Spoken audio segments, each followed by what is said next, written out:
Human targeter. For those who may not be familiar with that, because the first thing that jumps out at me is the character of Carrie Mathison from Homeland. If you're familiar with Yes.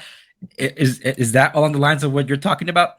Yeah, so Carrie Mathison was a case officer, but it is pretty much my favorite TV show. So I love Homeland and Alex Yanza. Yay.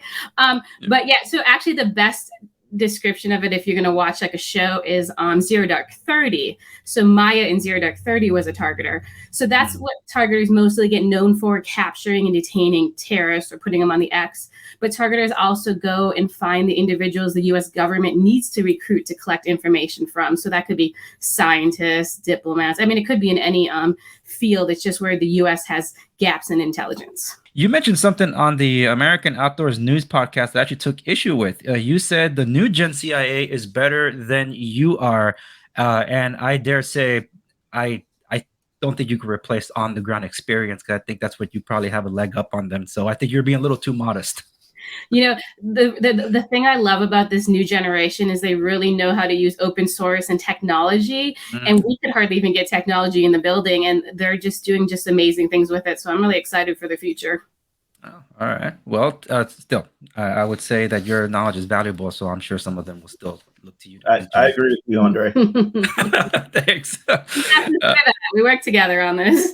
Yes. And Boon, you're one of the 6 guys that were on the ground there, basically Alamo 2012. That is correct. Yes. Yeah, dude. Seriously, hats off to you. I think, if I'm not mistaken, of the movie portrayed you as a sharpshooter or a sniper. It portrayed me as many things, to include being 6'4" and Caucasian. But yes. But he's actually an excellent sniper, so that is a fact. He was a Marine sniper. A Marine sniper, yeah. And I do have to ask this because it's kind of movie related.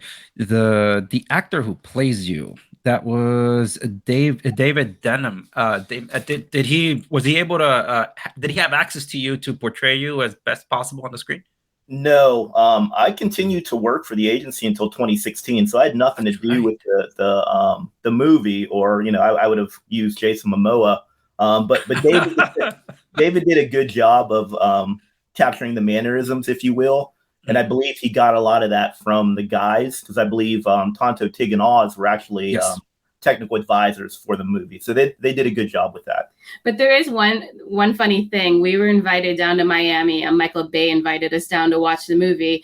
And so David was there, and we met him, and he came up to Boon and he said, "They told me that you were a heavy set and they made me gain 30 pounds. You're much smaller than me." So he was all frustrated. He had to gain weight for the movie. It made me laugh. Well, they were just hazing him then. Yes, that probably was a Tonto thing, because Tonto's so thin that he doesn't know the size of other people. I believe that. And speaking to that, like the whole Tonto and Boon thing was, they showed you the camaraderie between both of you was more so than the others, kind of like their groups. But you were portrayed more as a thinker, kind of like philosopher, the reader, not the one wasting his time on video games. How accurate was that? Well, that was maybe 50% accurate. Well, he spends 90% of his time on video games still to this day.